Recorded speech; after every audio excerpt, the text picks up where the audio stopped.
लोकतंत्र नाम मात्र का था। हम में से जो लोग आपातकाल को देखे हैं उन्हें मालूम है, जन चेतना को जगाए रखने के लिए अनेक प्रकार के काम करने पड़े और उस समय में संघ के कार्य को भी गतिमान रखना है। इसलिए क्रिकेट के, फुटबॉल के, वॉलीबॉल के ये क्लब चला करते थे और हम भी पैंट और शर्ट के अंदर, उसमें राजेश खन्ना का जमाना था, उस प्रकार की हेयर कट के साथ घूमते थे, इन केंद्रों पर जाते थे और निर्मल हमको बताता था कि ये 4 युवक बहुत अच्छे हैं, ये 3 युवक बहुत अच्छे हैं, उनके साथ हम किसी न किसी रूप में मिला करते थे। तो आपातकाल के पूरे समय के अंदर ये जो चित्तौड़ का एक तंत्र था,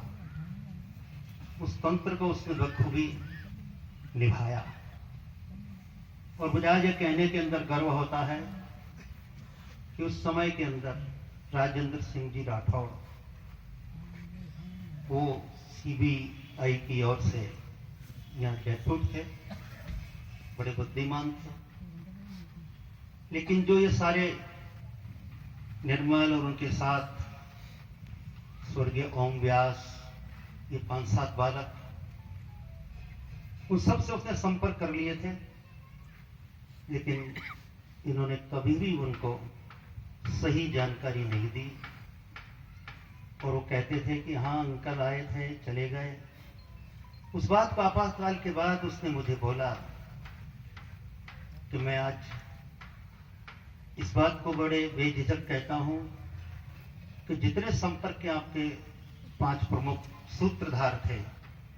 उन सबसे मैंने दोस्ती की, किंतु वो इतने विश्वस्त थे कि उन्होंने कभी मुझे इस बात की जानकारी नहीं दी।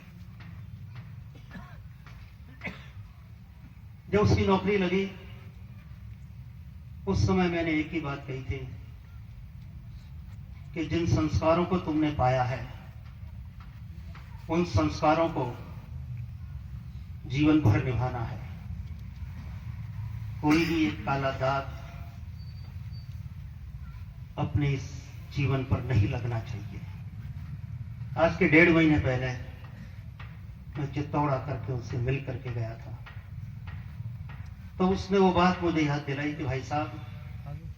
जिस दिन मेरी नौकरी लगी थी आप मिले थे और आपने वो एक बात कही, वो मैंने गांठ बांध ली और पूरे सेवा काल के अंदर मैंने वो दाग नहीं लगने दिया। इस प्रकार का उसका एक जीवन रहा, सबके साथ समन्वय करके चलना, कोई भी समस्या उसको बताई, कोई भी काम उसको बताया, उसने बहुत बखूबी प्रामाणिकता के साथ उस काम को पूरा किया।